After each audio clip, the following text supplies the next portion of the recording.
Hai, perkenalkan nama saya Lutfi Sofyaningrum. Saya saat ini sedang menempuh pendidikan di Universitas Negeri Yogyakarta jurusan D4 Tata Rias dan Kecantikan.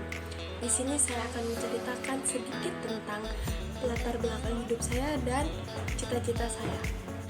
Saya lahir di Lampung dan besar di Lampung. Dan untuk baru kuliah ini saya keluar dari Lampung. Alhamdulillahnya diterima di Universitas Negeri Yogyakarta jurusan Tata Rias dan Kecantikan. Meskipun jurusan ini bukan dari zona saya,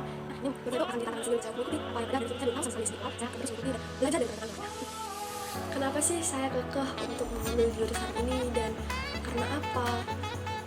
Menurut saya di jurusan ini tuh banyak sekali peluang-peluang dari bisnis dan tidak ada matinya pada jurusan ini.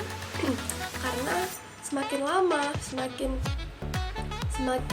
modern dunia ini, semakin berkembangnya teknologi, pada era kecantikan ini akan selalu terus berkembang dan semua orang pasti akan membutuhkan. Tidak ada matinya pada jurusan ini. Oleh karena itu, sejak saya diterimanya pada jurusan ini, sebenarnya bukan sejak pertama diterima jurusan ini, karena sejak awal saya bercita-cita untuk menjadi pengusaha, bisnis. Di situ saya akan lebih tertarik pada dunia-dunia seperti itu. Meskipun untuk membuka bisnis sangat sulit. Cita-cita saya yaitu ingin memiliki brand kosmetik sendiri atau memiliki usaha sendiri. Karena di dalam bisnis pada saat ini banyak sekali yang memunculkan brand-brand dan banyak sekali peluang-peluang bisnis, peluang-peluang yang akan terjadi karena semua orang membutuhkan, tidak dari yang tua tapi dari yang muda, pelajar, ibu-ibu, dan serta orang tua juga membutuhkan dalam kecantikan.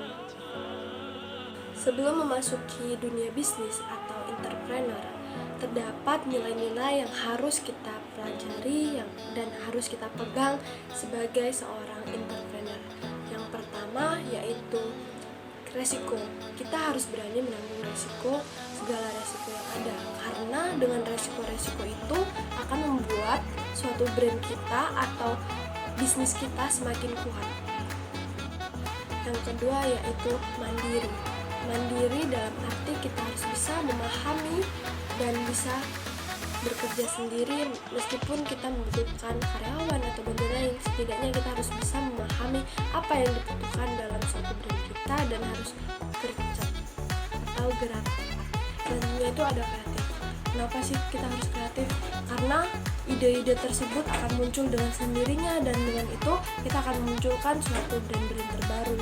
Untuk inovatif itu kita harus mengubah dari suatu ide atau suatu gagasan lama, dari suatu brand lama akan kita inovasikan atau kita buat daur ulang untuk menjadi tren yang terkini lagi, seperti itu.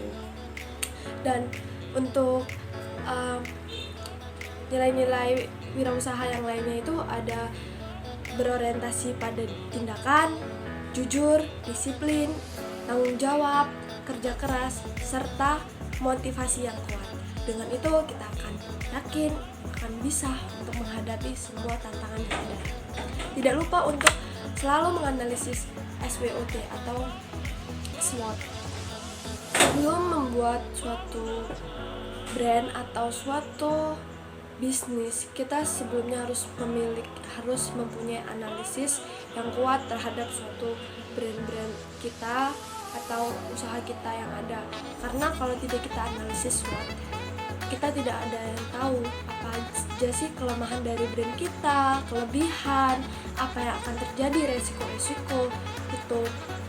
Sehingga dengan setidaknya kita sudah menganalisis tersebut, kita akan tahu apa sih tantangan-tantangan dan apa yang akan kita cari jalan tengahnya. Akan kita cari bagaimana untuk menangani resiko-resiko yang ada. Terdapat beberapa langkah dalam wirausaha. Yang pertama yaitu digerakkan oleh ide dan impian. Karena ide dan impian akan menjadi satu kalau kita suka dengan suatu brand tersebut kita bermimpi, kita akan muncul suatu ide-ide yang baru. Banyak sekali ide-ide yang akan bermunculan pada suatu impian kita.